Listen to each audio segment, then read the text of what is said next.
Hello student, unique education के YouTube channel में आपका स्वागत है। और आज हम शुरू करने जा रहे हैं 12th आरबीएस से मैथमेटिक्स का चैप्टर लेंगे अपन। तीसरे नंबर का चैप्टर जो रहेगा अपने पास मैट्रिक्स अपने बोर्ड के अंदर 3 नंबर की एक्सरसाइज है। सबसे पहले नंबर पर अपन इस मैट्रिक्स की डेफिनेशन को देखेंगे कि इसकी डेफिनेशन क्या बनती है। डेफिनेशन बनेगी इसकी कि संख्याओं की एक ऐसी आयताकार व्यवस्था जिसमें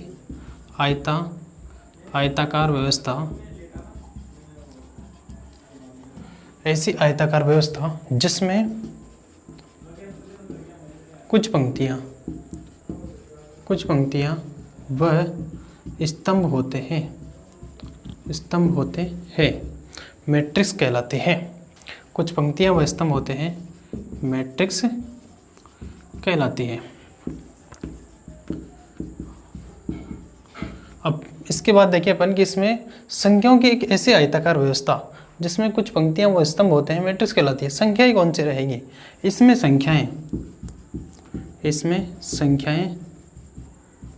संख्याएं वास्तविक व सम्मिश्र हो सकती हैं। सम्मिश्र हो सकती है। जैसे अपन देख रहे हैं कि संख्याएं कौन कौन से रहेगी कि रियल नंबर भी इसके अंदर हो सकती है, वास्तविक संख्याएं, और कॉम्प्लेक्स नंबर जो अपन ने 11th में पढ़ी कि कॉम्प्लेक्स नंबर भी, आयता वाली संख्याएं भी इन मैट्रिक्स के अंदर आ सकती है। इसके साथ ही अपन दिखाएं कि मैट्रिक्स को शो करने का तरीका। तो मैट्रिक्स को अंग्रेजी वर्णमाला के कैपिटल लेटर ABC से व्यक्त करते हैं। ये इसमें मैट्रिक्स की मुख्य डेफिनेशन बनेगी कि परिभाषा जो बनेगी, यानी कि इसमें एक रेक्टेंगल व्यवस्था इस प्रकार से रहेगी, ये इसमें मैट्रिक्स बनेगी। अब मैट्रिक्स बनेगी तो इसमें कुछ पंक्तियां और कुछ स्तंभ होंगे। इसके साथ ही अपन ने लिख दिया कि A11, A12, A13, A21, A22, A23, A31, A32, A33। अब इसमें कौन तो पंक्तियां और कौन स्तंभ होंगे, तो उस चीज़ को पहचानने सबसे पहले तो इन्हें बोलेंगे अपन प्रथम पंक्ति रहेगी ये वाली। इसके बाद ये नीचे वाली रहेगी, इसमें द्वितीय पंक्ति।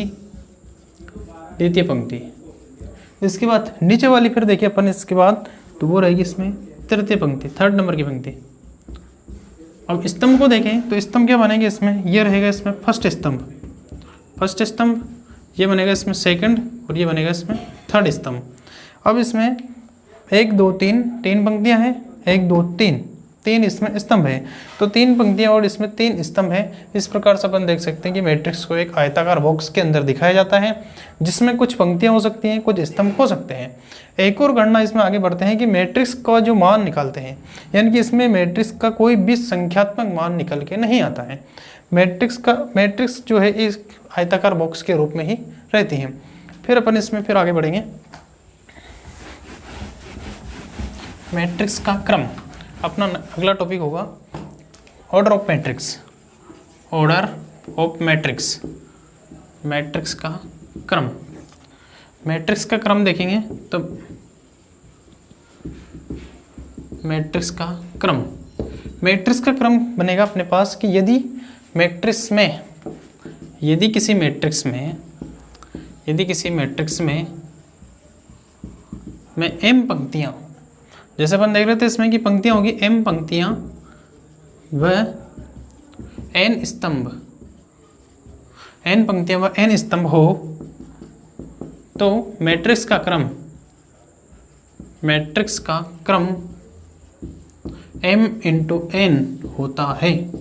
ये इसमें इसकी मुख्य डेफिनेशन बनेगी कि मैट्रिक्स का क्रम, ऑर्डर ऑफ मैट्रिक्स, यदि किसी मैट्रिक्स में m पंक्तियां एंड n स्तंभ हो तो मैट्रिक्स का क्रम m × n होगा। उसको भी अपन दिखाएंगे कि मैट्रिक्स का क्रम इस प्रकार से रहेगा कि A11, A12, A13, A14। अब इसमें पहले नंबर पर देखा जाए तो इसमें ये पहली पंक्ति है, तो पहली पंक्ति का पहला एलिमेंट A11, A12 पहली पंक्ति का दूसरा एलिमेंट, पहले नंबर पर पंक्ति को शो कर रहे हैं, दूसरे नंबर पर स्तंभ को शो कर रहे हैं। पहली पंक्ति तीसरा एलिमेंट, पहली पंक्ति का चौथा एलिमेंट, यानी कि ये 1 2 3 4 ये इसके स्तंभ है। A1 5 इस प्रकार से आगे बढ़ेंगे। A1 इंटू पीछे क्या आएगा इसमें n, इसमें स्तंभ है। अपन ने देखा यहाँ पर कि मैट्रिक्स में m पंक्तियाँ n स्तंभ है, तो पीछे इसमें n स्तंभ है। इसके साथ फिर आगे बढ़ेंगे अपन, इधर से आएगा A21 A22 A23, आगे बढ़ते जाएंगे A2, इसमें स्तंभ कितने हैं n, A2n। इधर नीचे की ओर बढ़ेंगे तो इसमें पंक्तियाँ देखिए अपन ने, पंक्तियाँ कितनी बनेगी, AM1 M1 AM2 AM3 AM4, इस प्रकार से नंबर आएगा लास्ट AMN, m पंक्तियाँ और n स्तंभ। तो इस मैट्रिक्स का जो क्रम हो गया अपने पास m इंटू n, यानी कि यहाँ पर इसके क्रम को दिखाया जाता है। m पंक्तियाँ है इसमें और n इसमें स्तंभ है। तो यदि किसी मैट्रिक्स में m पंक्तियाँ व n स्तंभ हो तो मैट्रिक्स का क्रम m इंटू n होता है। इसके साथ ही इसकी डेफिनेशन में अपन वो भी लिखें कि मैट्रिक्स के क्रम को गुणा करने पर उसमें मैट्रिक्स के अवयवों की संख्या प्राप्त होती है। m इंटू n का जैसे गुणनफल प्राप्त करेंगे तो उसमें टोटल एलिमेंट की संख्या आएगी कि इस मैट्रिक्स में कितने एलिमेंट हैं। तो ये इसमें मैट्रिक्स के ऑर्डर को अपन ने दिखाया, जिसमें अपन देखते हैं कि यहाँ पर जो एलिमेंट लिखे हुए हैं A I J, मैट्रिक्स को दिखाने का तरीका है A equal A I J m into n। जहाँ पर देखेंगे अपन m और n जो है, एक मिनट,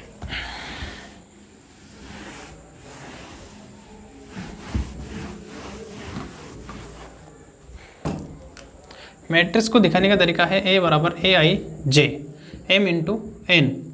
जब हम हर चीज़ को दिखाएंगे m पंक्तियों की संख्या एंड n रहेगा इसमें स्तंभों की संख्या। अब इसमें i और j को क्या बोलेंगे, i भी पंक्ति एंड j व कॉलम, j व स्तंभ। ये इसमें दिखाने का तरीका है। जैसे अभी अपन ने लिखा था A11 पहली पंक्ति पहला स्तंभ, A12 पहली पंक्ति दूसरा स्तंभ, यानी कि इस एलिमेंट का नंबर हो गया पहली पंक्ति और दूसरे स्तंभ का नंबर है इसमें। ठीक है, तो ये इसमें मैट्रिक्स का जो ऑर्डर है वो मिला अपन को। मैट्रिक्स के अवयवों को कैसे निकालेंगे, मैट्रिक्स के अवयवों को निकालने का सीधा सा तरीका बनता है कि उसमें अपन मैट्रिक्स के ऑर्डर को अगर गुणा करें तो मैट्रिक्स में अवयवों की संख्या प्राप्त होती है। इसके साथ ही अपन मैट्रिक्स को फिर आगे देखें तो मैट्रिक्स में एक और आता है सब मैट्रिक्स, जिसको हिंदी में बोले अपन उप मैट्रिक्स। अब उप मैट्रिक्स हमें कैसे प्राप्त होगी, उप मैट्रिक्स को देखें तो उप मैट्रिक्स में किसी मैट्रिक्स के किसी अवयव की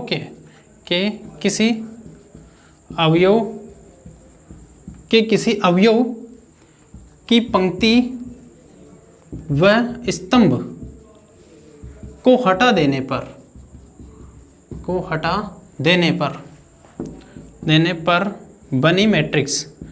बनी मैट्रिक्स उप मैट्रिक्स कहलाती है। अब उप मैट्रिक्स कहलाती है तो उप मैट्रिक्स को अपन समझेंगे उदाहरण से कि किसी मैट्रिक्स के किसी अवयव की पंक्ति व स्तंभ को हटा देने पर बनी मैट्रिक्स उप मैट्रिक्स कहलाती है। जैसे अपन ने देखा कि यहाँ पर एक मैट्रिक्स है जिसमें एलिमेंट लिखे हुए हैं 3 5 8 4 7 1। अब इसमें किसी भी एलिमेंट की कोई सा भी एलिमेंट लिया अपन ने, ये मान के चले अपन ने 2 लिया, इसका नंबरिंग प्लेसमेंट है A11, तो इसकी पंक्ति व स्तंभ को हटा देने पर शेष बचे अवयवों, यानी कि इसकी पंक्ति ये रहेगी, पंक्ति को हटाया और इसी एलिमेंट के स्तंभ को हटा दिया जाए तो शेष बची मैट्रिक्स को ही अपन उप मैट्रिक्स कहेंगे। अवयव दो की उप मैट्रिक्स बनेगी अपने पास 5 8 7 और 1, ये इसकी उप मैट्रिक्स होगी। इस प्रकार से अपन सभी अवयवों की उप मैट्रिक्स ज्ञात कर सकते हैं कि अगर अपने पास पूछा जाए कि अवयव 3 है, इसकी उप मैट्रिक्स कैसे बनेगी, तो इसमें इसकी पंक्ति ये बनेगी, ये गायब होगी, इसका कॉलम ये गायब होगा, इसमें इसके एलिमेंट बन जाएंगे 3, 8 एंड 4, 1। तो इस प्रकार से अपन ने उप मैट्रिक्स को जाना। ठीक है, आज के लिए इतना ही स्टूडेंट।